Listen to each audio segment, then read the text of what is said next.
కూడా ఒక మాట ఇస్తాను. మీడియా మిత్రులందరికీ కూడా నమస్కారం. పెద్దలు సోదరులు శ్రీనివాసరెడ్డి గారు చెప్పినట్టుగా ముఖ్యమంత్రి గారు ఆదేశాల మేరకు మరి అన్ని డిపార్ట్మెంట్స్ కూడా వాళ్లకు కొన్ని పనులు అప్పచెప్పడం జరిగింది. ఏ డిపార్ట్మెంట్స్ ఏ పనులు ఏ టైంలో చేయాలి అని గతంలో మేము ఒక కట్ ఆఫ్ డేట్ పెట్టడం జరిగింది.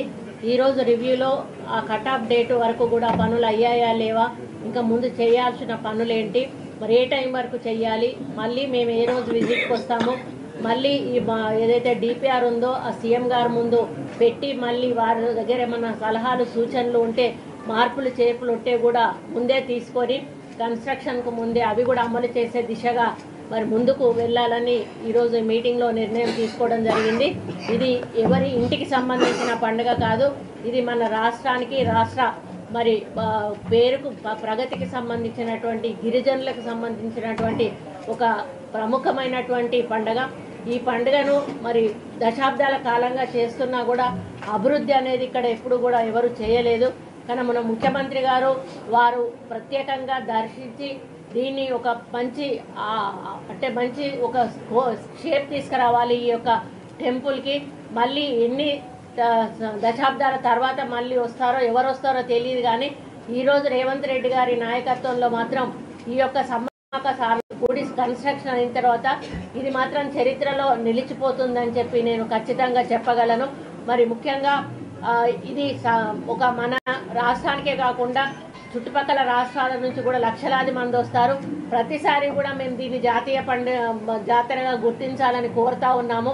మరి ఈసారి కూడా మేము అదే కోరుతా ఉన్నాము. కిషన్ రెడ్డి గారు ఉన్నారు, బండి సంజయ్ గారు ఉన్నారు, తెలంగాణ బిడ్డలు.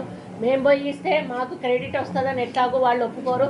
కనీసం మీకు మీరైనా వెళ్ళి అది ప్రధానమంత్రి గారితో దీన్ని మరి ఒక జాతరగా అనౌన్స్ చేస్తే బాగుంటుందనేది నా యొక్క అభిప్రాయం.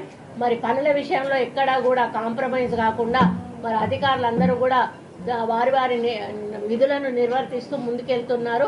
అనుకున్న టైంలోనే పనులన్నీ పూర్తయితాయి అనే విశ్వాసాన్ని వెళ్ళిబుచ్చుతూ మరి ముఖ్యమంత్రి గారిని కృతజ్ఞతలు తెలియజేస్తూ సెలవు తీసుకుంటాం.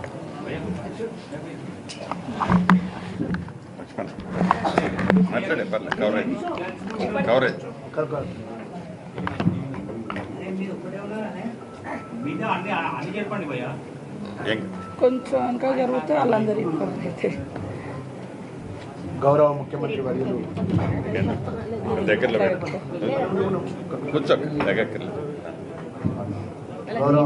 వర్యులు ఆ రోజు ప్రతిపక్ష పార్టీలో పిసిసి అధ్యక్షుడిగా అమ్మవారి దగ్గర నుంచి దర్శనం తీసుకొని పాదయాత్ర మొదలుపెట్టి ప్రజలే పక్షాన మీ అందరి